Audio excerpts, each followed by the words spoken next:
ನಾವು ನಿಮ್ಮ ಕಾಸ್ಟ್ನ ನೆನೆಸ್ಕೊಳ್ಬೇಕು. ನೀವು ಹೇಳಿದ್ರಿ ಹೊಸಬರು ಸುನೀಲ್ ಇರ್ಬೋದು, that case is very very interesting ಅನ್ಸುತ್ತೆ. Mainly excuse me song songs ಎಸ್ ಬಹಳ ಸಾಂಗ್ಸ್ಗಳು ತುಂಬಾ ಚೆನ್ನಾಗಿ ಮಾಡಿದ್ವಿ. ಪ್ರೇಮ್ ಒಂದು ಸಿನಿಮಾ ಅಂಡ್ರೋಲ್ ಸಿನಿಮಾನೇ ಅನ್ಕೊಂಡು ಇಮೇಜ್ ಏನು ಕ್ರಿಯೇಟ್ ಮಾಡಕ್ಕಾಗಲ್ಲ. ಹುಡುಗಿರ ನೋಟ ಯಾಕೆ ಹೀಗಿದೆ, ಸೂರ್ಯನೇ ಸುಟ್ಟು ಹೋಗೋ ಹಾಗಿದೆ, ಐ ಡೋಂಟ್ ನೋ ಹೂಸ್ ಧೂಳಾಯ್ತು ಮೂರು ಲೋಕ, ಹುಡುಗರು ಯಾವ ಲೆಕ್ಕ. Welcome Suni really great. ನಾನು ಇವನ್ ಬಗ್ಗೆ ಅಂತೂ ಹೇಳಂಗೆ ಇಲ್ಲ. ಸುನಿ ಬಗ್ಗೆ ಆ ಕ್ಯಾರೆಕ್ಟರ್ ವಿಲನ್ ಕ್ಯಾರೆಕ್ಟರ್, ಅದು ವಿಲನ್ ಕ್ಯಾರೆಕ್ಟರ್ ಅಂದ್ರೆ ನಿಮ್ಗೆ ಅದು ಬೇರೆ ಯಾರು ಮಾಡಕ್ ಸಾಧ್ಯನೂ ಇಲ್ಲ. ಅಯ್ಯೋ ಬಹಳ ಒಳ್ಳೆ ಎನರ್ಜಿ ಇತ್ತು ಸ್ಕ್ರೀನ್ ಅಲ್ಲಿ. ಆ ಪರ್ಟಿಕ್ಯುಲರ್ ಫಿಲ್ಮ್ ಮರೆಯಕ್ಕೆ ಆಗಲ್ಲ. ಇವರು ಫಸ್ಟ್ ಕ್ಲಾಸ್. ಅದಕ್ಕೆ ಅದನ್ನ ಸ್ವಲ್ಪ ಏನ್ ಮಾಡ್ಬಿಟ್ಟೆ, ಕತೆ ಮಾಡಾದ್ಮೇಲೆ ಮತ್ತೆ ಇವ್ನು ಸುನೀನ್ ಹಾಕಿದಾಗ ಇನ್ನ ಇನ್ಸ್ಪೈರ್ ಆಯ್ತು ನನ್ಗೆ ಆ ಪಾತ್ರ. ಅದನ್ನ ಇನ್ನ ಡೆವಲಪ್ ಮಾಡಿ ಮಾಡಿ ಮಾಡಿ ಮಾಡಿ ಬರ್ದೆ ಆನ್ ಸ್ಪಾಟ್ ಅಲ್ಲಿ ಅದೇನ್ ಮಾಡ್ಬಿಟ್ಟೆ, ಇನ್ನು ಎಷ್ಟು ಮಟ್ಟಕ್ಕೆ ತರ್ಬೋದು. ಏನ್ ಶಾರುಖ್ ಖಾನ್ ಒಬ್ನೇನಾ ನಮ್ಮ ಕರ್ನಾಟಕದಲ್ಲಿ ಅವರಪ್ಪ ಅಂತ ತೋರ್ಸೋಣ. ನನಗೆ ಈ ಕ್ಯಾರೆಕ್ಟರ್ ಬಗ್ಗೆ ಬ್ರೀಫ್ ಕೊಟ್ಟಿದ್ದು ನಿಮ್ ವಿಜಯನಗರ ಆಫೀಸ್ ಇತ್ತಲ್ಲ ಗುರುಗಳೇ, ಅಲ್ಲಿ ಕರೆಸ್ಬಿಟ್ಟು ಒಂದು ಮಾತು ನನಗೆ ಇನ್ನೂ ಕಿವಿ ಕಟ್ಟದಾಗಿದೆ. ನೀನು ಪಾಕಿಸ್ತಾನ, ಅವನು ಇಂಡಿಯಾ ಅಂತ. ಇದೇ ಮಾತು ಹೇಳ್ತಾ ಇದ್ರು. ನೀನ್ ಪಾಕಿಸ್ತಾನ, ಒಂಥರ ಸರಿ ಇಲ್ಲ ನೀನು ಅಂತ. ಸೊ ನನ್ಗೆ ಈ ತರ ಫೇಸ್ ಇಟ್ಕೊಂಡು, ಸ್ವಲ್ಪ ಚಾಕ್ಲೇಟಿ ಫೇಸ್ ಇಟ್ಕೊಂಡು, ಆ ತರ ಕೆಟ್ಟು ಏನೋ ಮನಸ್ಸಿನಲ್ಲಿ ಆ ತರ ಕೆಟ್ಟು ಇಟ್ಕೊಂಡಿರೋದು ಏನೋ ವರ್ಕ್ ಆಗತ್ತೆ ಅಂತ ಅನ್ಕೊಂಡಿದ್ದೆ. ಇವ್ರು ಹೇಳ್ತಾ ಇದ್ದಿದ್ದು ನನಗೆ ಒಂಥರ ತಲೆಯಲ್ಲಿ ಸೆಟ್ ಆಗ್ಬಿಟ್ಟಿತ್ತು. ಸೊ ಇವ್ರು ಮಾಡ್ಸಿರೋದು ರಿಯಲಿ ಚೆನ್ನಾಗಿ ಎಕ್ಸ್ಪ್ರೆಸ್ ಮಾಡ್ದ ಸ್ಕ್ರೀನ್ ಪ್ರೆಸೆಂಟ್ ಫ್ಯಾಂಟಾಸ್ಟಿಕ್. ಹಾಡು ಶುರು ಮಾಡಿದ್ರೆ ಹಂಗೆ ಮುಗಿಸ್ಕೊಂಡು ಎರಡು ಲೈನ್ ಮಾತ್ರ ಹಾಡ್ಬಿಟ್ರೆ ಏನ್ ಸರ್ ಚೆನ್ನಾಗಿ ಬರ ಹಾಡ್ಕೊಂಡು ಬಂದ್ರು ಅವರು.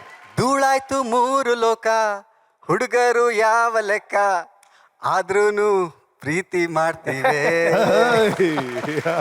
Thank you Sunil, thank you. Kariya hit ಆಯ್ತು, ಎಕ್ಸ್ಕ್ಯೂಸ್ ಮಿ ಹಿಟ್ ಆಯ್ತು, ಆಮೇಲೆ ಬಂತು ಜೋಗಿ. ಅವಾಗ ಅಮ್ಮ ಪಾರ್ವತಮ್ಮ ಎಕ್ಸ್ಕ್ಯೂಸ್ ಮಿ ಹಿಟ್ ಆದ ತಕ್ಷಣ ಕರೆದ್ರು ನನಗೆ ಇಲ್ಲ ಮಾಡ್ತೀನಮ್ಮ ಅನ್ಕೊಂಡೆ ಹೋಗ್ತಿದ್ದೆ. ಯಾಕಂದ್ರೆ ನನ್ನ ಹತ್ರ ಕತೆ ಇರಲಿಲ್ಲ, ನನ್ನ ಹತ್ರ ಏನು ಥಿಂಕಿಂಗ್ ಇರಲಿಲ್ಲ. ಆಗ ಯಾವುದೋ ಒಂದು ವಿಸಿಕ್ ಹೋಗಿದ್ದೆ ನಾನು, ಶಿವಣ್ಣ ಮಾತಾಡ್ಬೇಕಾರೆ ಅಲ್ಲಿ ಹುಟ್ಟಿದ್ದ ಕತೆ ನನಗೆ. ಒಂದು ಸಿನಿಮಾ ಮಾಡೋಣ ಪ್ರೇಮ್ ಅಂತು. ಶಿವಣ್ಣ ಅಣ್ಣ ಅಯ್ಯೋ ನೀವು ಮಾಡೋಣ ಅನ್ನೋದು ದೊಡ್ಡ ವಿಷಯ. ಮಾಡ್ತೀನಿ ಹಂಗಾರೆ ನೀವು ಇದು ಕೊಡಿ, ನನಗೆ ಡೇಟ್ ಕೊಡಿ, ಮಾಡ್ತೀನಿ ನಾನು. ಸರಿ ಓಕೆ ಅಂತ ಸ್ಟಾರ್ಟ್ ಆಗಿದ್ದು. ಆ ಮನೆಯಿಂದ ಬರ್ಬೇಕಾದ್ರೆ ಕತೆ ಮಾಡಿದ್ದೀನಿ ನಾನು. ಮಾಡಿ ಡೈರೆಕ್ಟಾಗಿ ಬಂದು ಗುರುಜಿ ಹತ್ರ ಬಂದು ಕೇಳಿದ್ರು, ಏನು ಕತೆ ಮಾಡಿ ಗುರುಜಿ? ಸೆಂಟಿಮೆಂಟ್ ಕತೆ ಏನು ಅಂತ ಕೇಳಕ್ ಹೋಗ್ಬೇಡಿ ಒಟ್ಟು, ಯಾಕಂದ್ರೆ ಇನ್ನೂ ಏನು ಇದಿಲ್ಲ. ಒಂದು ಲೈನ್ ಮಾಡಿದ್ದೀನಿ, ಸೆಂಟಿಮೆಂಟ್ ಕತೆ, ಹಿಂಗೆ ಮಾಡೋಣ ಗುರುಜಿ, ಏನಾರು ಮಾಡೋಣ ಅಂದ್ಬಿಟ್ಟು ಅವ್ರಿಗೊಂದು ಅಷ್ಟು ಕತೆ ಕಟ್ತೆ. ಏನ್ ಸಾಂಗ್ಸ್ ಗುರು, ಮರೆಯಕ್ಕೆ ಆಗಲ್ಲ ಇವತ್ತವರೆಗೂ. ವಾವ್, ಯಾವ ಮಟ್ಟಕ್ಕೆ ಮಾಡಿಕೊಟ್ರು ಅಂದ್ರೆ ಅದೇನೋ ಗೊತ್ತಿಲ್ಲ. ಅವರು ಗುರುಜಿ ಬ್ಲೆಸ್ಸಿಂಗ್ ರಿಯಲಿ ಗ್ರೇಟ್. ನನ್ನ ಈ ಮಟ್ಟಕ್ಕೆ ತಂದು ಕೂರ್ಸಕ್ಕೆ ನನಗೆ ಅವರೊಬ್ರು ಕಾರಣ, ನಿಜವಾಗ್ಲೂ ಈ ಮಟ್ಟಕ್ಕೆ ತಂದು ಇಲ್ಲಿ ಇದಕ್ಕೆ. ರೈಟ್. ಆ ಜೋಗಿಯ ಹಾಡುಗಳು ಮೇನ್ಲಿ ಆ ತಾಯಿ ಸೆಂಟಿಮೆಂಟ್. ಅದರ ರೀಸನ್ ನೀವೇ ಹೇಳಿದ್ರಿ, ಶುರುವಾಗಿದ್ದು ನಿಮ್ಮ ಜೀವನದಲ್ಲಿ ನಡೆದಂತ ಘಟನೆಗಳು, ಅದೇ ಪ್ರೇರಣೆ ಅಂತ. ಮೈಸೂರಲ್ಲಿ ಓಪನಿಂಗ್ ಡೇ ನೋಡಿದ್ದೆ ನಾನು, ಚೆನ್ನಾಗಿ ನೆನಪಿದೆ. ಶಿವಣ್ಣನ ಅಲ್ಲಿಂದಾನೆ ಫೋನ್ ಮಾಡಿದ್ದೆ ನಾನು, ಶಿವ ಏನ್ ಸೂಪರ್ ಗುರು ಇದು ಅಂತ. ಅದೆಲ್ಲದಕ್ಕಿಂತ ಅಣ್ಣವರು ಆ ಫಿಲ್ಮ್ ನೋಡಿ ಅವ್ರು ರಿಯಾಕ್ಟ್ ಮಾಡಿದಂತ ಒಂದು ಫೋಟೋ ಇದೆ. ನಿಮ್ಮ ಜೋಗಿ ಫಿಲ್ಮ್ ನೋಡಿ ಹೊರಗಡೆ ಬಂದಾಗ ಶಿವಣ್ಣ ಒಂದ್ ಕಡೆ ಅಳ್ತಾ ಇದ್ದಾರೆ, ಅಣ್ಣವ್ರು ಒಂದ್ ಕಡೆ ಅಳ್ತಾ ಇದ್ದಾರೆ, ನೀವು ಕೈ ಕಟ್ಕೊಂಡು ನಿಂತಿದ್ದೀರಿ.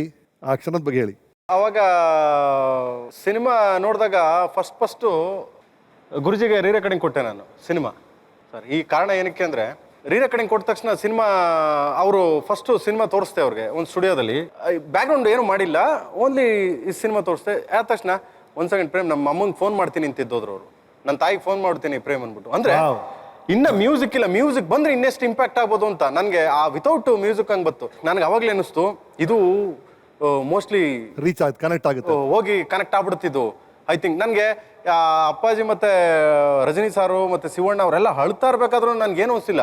ಸುಮ್ಮನೆ ನಿಂತಿದ್ದೆ ನಾನು. ಅಂದರೆ ಅಂಥ ಒಬ್ಬ ದೊಡ್ಡ ಲೆಜೆಂಡ್ ಅವರು ಆ ಸಿನಿಮಾ ನೋಡಿ ಹತ್ಬಿಟ್ಟು ನನ್ನ ಬೆಂತಟ್ಬಿಟ್ಟು ಹೇಳಿದ್ರು, ನಿನಗೆ ಪಲ್ಸು ಚೆನ್ನಾಗಿ ಗೊತ್ತಿದೆ ಕಣಯ್ಯ, ಆಡಿಯನ್ಸ್ ಪಲ್ಸು ಒಂದು, ಅದಾಗೆ ಜನಗಳ ನಾಡಿ ಮಿಡ್ತ ಚೆನ್ನಾಗಿ ಗೊತ್ತಿದೆ. ನೀನು ಏನಕ್ಕೆ ಅಂದರೆ ಹಳ್ಳಿಯಿಂದ ಬಂದಿದ್ಯಾ ನೀನು, ಅದಕ್ಕೆ ಗೊತ್ತಿದೆ ನಿನಗೆ.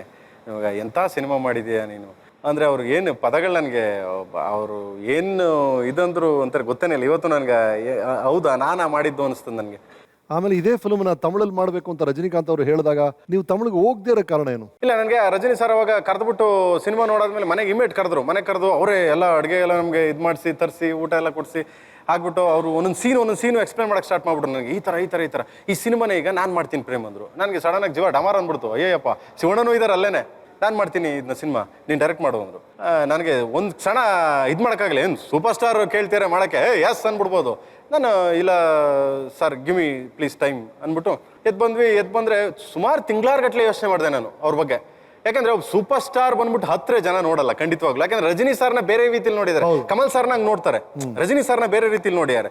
ಸೊ ನಾನು ಅದಕ್ಕೆ ತಿಂಗಳಾರ್ಗಟ್ಲೆ ಆದ್ಮೇಲೆ ನಾನು ಮತ್ತೆ ಸರ್ ಭೇಟಿ ಆಗ್ಬೇಕು ಸರ್ ಅಂತ ಚೆನ್ನೈಗೆ ಹೋಗ್ಬಿಟ್ಟು ಹೇಳಿದೆ, ಸರ್ ಪ್ಲೀಸ್ ಈ ಕತೆ ನಿಮ್ಗೆ ಬೇಡ ಸರ್, ಬಿಟ್ಬಿಡಿ. ಏನಕ್ಕೆ ಅಂದರೆ ಈ ಸಿನಿಮಾ ನೀವು ಮಾಡಿದ್ರೆ ಹೋಗಲ್ಲ 100%. ಯಾಕೆಂದರೆ ಮತ್ತೆ ಇದನ್ನ ರೀಮೇಡ್ ಮಾಡಿದ್ರೆ ನನ್ನ ಕೈಲಿ ಮಾಡೋಕ್ಕಾಗಲ್ಲ ಈ ಪಿಕ್ಚರು. ಒಂದು ಎರಡನೇದು ಸೂಪರ್ ಸ್ಟಾರ್ನ ಹತ್ರ ಜನ ನೋಡಲ್ಲ ನಮ್ಮವರು. ಓಕೆ, ಆ ಕಾರಣಕ್ಕೆ ಮಾಡಿ. ಹ್ಞೂ ಸರ್, ಇದರಿಂದ ದಯವಿಟ್ಟು ಸರ್ ಪ್ಲೀಸ್ ಅಂದ್ಬಿಟ್ಟು ಕಾಲಿಗೆ ನಮಸ್ಕಾರ ಮಾಡ್ಬಿಟ್ಟು ಅವ್ರಿಗೆ. ಅಂದರೆ ನಾನು ನಿಮ್ಮ ಏನೂ ಇಲ್ಲ ಚಿಕ್ಕ ಹುಡುಗ, ಸೊ ನಿಮ್ಗೆ ಹಿಂಗೆ ಹೇಳೋ ಅರ್ಹತೆ ಅಂತೂ ಯೋಗ್ಯತೆ ಅಂತೂ ಇಲ್ಲ, ಹೇಳಿದ್ದೀನಿ ಸರ್ ಪ್ಲೀಸ್ ದಯವಿಟ್ಟು ಅಂತ. ಅವಾಗ ತಪ್ಕೊಂಡ್ಬಿಟ್ಟು ಇವ್ನಿಗೊಂದು ಕೆಲಸ ಮಾಡು, ಧನುಷ್ ಮಾಡಿ ಸಿನಿಮಾ. ನಾನು ಹೇಳಿದೆ ನಾನು ಡೈರೆಕ್ಟ್ ಮಾಡಲ್ಲ ಸರ್, ಬಿಟ್ಬಿಡಿ ನನ್ನ, ನಾನು ಮತ್ತೆ ಈ ಪಿಕ್ಚರ್ ರೀಮೆಂಟ್ ಮಾಡಲ್ಲ. ಸೊ ಇದನ್ನ ರಜನಿ ಸಾರು ಕೇಳಿದ್ರು, ಸಲ್ಮಾನ್ ಖಾನ್ ಕೇಳಿದ್ರು ಆ ಟೈಮಲ್ಲಿ, ಆಮೇಲೆ ಪ್ರಭಾಸ್ ಕೇಳಿದ್ರು, ಎಲ್ಲರೂ ಕೇಳಿದ್ರು ನೀವು ಡೈರೆಕ್ಟ್ ಮಾಡಿ, ನೀವು ಅದನ್ನ ಮತ್ತೆ ನಾನು ರೀಮೇಕ್ ಮಾಡಲ್ಲ, ನಂಗೆ ಬೇಡ ಅಂದ್ರು.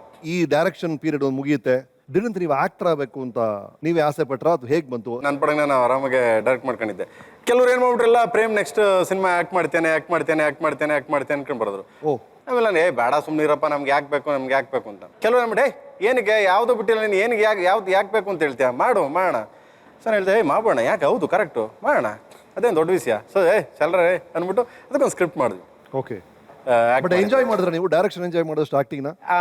ಆಕ್ಟಿಂಗ್ ನಿಮಗೆ ನಾನು ಇವತ್ತು ಹೇಳ್ತೀನಿ. ಸೊ ಯಾಕಂದ್ರೆ ಬಿಕಮ್ ಎಸ್ ಗುಡ್ ಆಕ್ಟರ್. ನಿಮ್ಮ ಮುಂದೆ ನೀವಾಗಲಿ ಕಮಲ್ ಸರ್ ಆಗಲಿ ಯಾರನ್ನು ಬೇರೆ ತಿಂಕೆ ಮಾಡೋಕ್ಕಾಗಲ್ಲ ಅಂಥ ಆ್ಯಕ್ಟರ್ಗಳು. ನಾನು ಆ್ಯಕ್ಟಿಂಗ್ ಅಂದ ತಕ್ಷಣ ನಮ್ಗೆ ಅದು ಸೆಟ್ ಆಗಲ್ಲ. ಎಲ್ಲೋ ಒಂದು ಕಡೆ ಯಾವುದೋ ಒಂದು ಕೆಲವು ಸಿನಿಮಾಗಳು ಮಾಡ್ಬೋದು, ಇಲ್ಲ ಅಂತ ಹೇಳಲ್ಲ. ನನಗೆ ಮೇಕಿಂಗಲ್ಲಿ ತುಂಬ ಇಂಟ್ರೆಸ್ಟ್ ಮೇಕಿಂಗ್. ನಂಗೆ ತುಂಬ ಮೇಕಿಂಗ್ ಅಂದ್ರೆ ತುಂಬ ಇಂಟ್ರೆಸ್ಟ್. ನನಗೆ ಏನಾರು ಹೊಸದ ಏನಾರು ಮಾಡಬೇಕು ಅಂತ. ಆ್ಯಕ್ಟಿಂಗ್ ಅಂದರೆ ಪಾಪ ಒಬ್ಬ ಡೈರೆಕ್ಟರ್ ರೆಡಿ ಮಾಡಿರ್ತಾನೆ, ಅವ್ನು ಹೇಳ್ತಾನೆ, ಹೋಗ್ತೀವಿ ಆ ಪಾತ್ರಕ್ಕೆ ಏನು ಮಾಡ್ತೀವಿ, ಜೀವ ತುಂಬ ಬರ್ತೀವಿ ಅಷ್ಟೇ. ಬಟ್ ಡೈರೆಕ್ಟರ್ ಹಂಗಲ್ವಲ್ಲ. ಸೊ ಹೌದು, ಹೋಲ್ ಇದನ್ನ ಮಾಡ್ಬೇಕಲ್ಲ, ನನಗೆ ಅದು ಇಷ್ಟ. ಮುಖ್ಯವಾದ ನೀವು ನಿಮ್ಮ ಬರವಣಿಗೆ ಲಿರಿಕ್ಸ್ ಬರೆಯೋದಾಗಿ ನನಗೆ ಬಹಳ ಇಷ್ಟ ಆಗುತ್ತೆ. ಡೈರೆಕ್ಟ್ ಬರಿತೀನಿ ಅಷ್ಟೇ. ಸೊ ಡೈರೆಕ್ಟ್ ಬರಿತೀನಿ. ನಮ್ಗೆ ಹೆಂಗಂದ್ರೆ ಈ ಸುತ್ತಿ ಬಳಸಿ ಬರೆಯಕ್ಕೆ ಬರಲ್ಲ ನನಗೆ. ಇವತ್ತು ಅಷ್ಟೇ ಗಿಡ ಬರಿಗೆ ಅವತ್ತಿದ್ದೆ, ಅಲ್ಲಿದ್ದೆ, ಸುತ್ತಮುತ್ತ. ನನ್ಗೆ ಯಾಕಂದ್ರೆ ನಮ್ಗೆ ಆ ರಾನೆಸ್ಸು ನಮ್ದು. ನಾವೇನ್ ಮಾತಾಡ್ತೀವಿ ಅದನ್ನ ಪದಗಳನ್ನಾಗಿ ಮಾಡ್ಬೇಕು ಅಂತ. ನಮ್ಗೆ ಇನ್ಸ್ಪೈರ್ ಬೈ ಹಂಸಲೇಖ ಸರ್ ಅದೆಲ್ಲ. ಸೊ ಸಾಹಿತ್ಯ ಅಂದ ತಕ್ಷಣ ಇದು ಬ್ರಹ್ಮ, ಸಿಂಪಲ್ ಆಗಿರ್ಬೇಕು, ರೀಚ್ ಥಾಟ್ ಚೆನ್ನಾಗಿ ಕೇಳೋನ್ಗೆ ಎಲ್ಲೋ ಒಂದ್ ಕಡೆ ಮಿಸ್ ಆದಂಗ ಇರ್ಬೇಕು. ಅವ್ನ ಜೀವನ ಮಿಸ್ ಮಾಡ್ಕೊಂಡಾಗಿರ್ಬೇಕು, ಅವ್ನ್ ಸ್ಫೂರ್ತಿ ಆಗ್ಬೇಕು, ಲವ್ ಆಗ್ಲಿ, ಮದರ್ ಆಗ್ಲಿ, ಎನಿಥಿಂಗ್ಸ್. ನನ್ಗೆ ಆ ರೂಟಲ್ಲಿ ಬಂದವ್ ನಾನು ಸಾಹಿತ್ಯ ಅನ್ನೋದು. ರೈಟ್.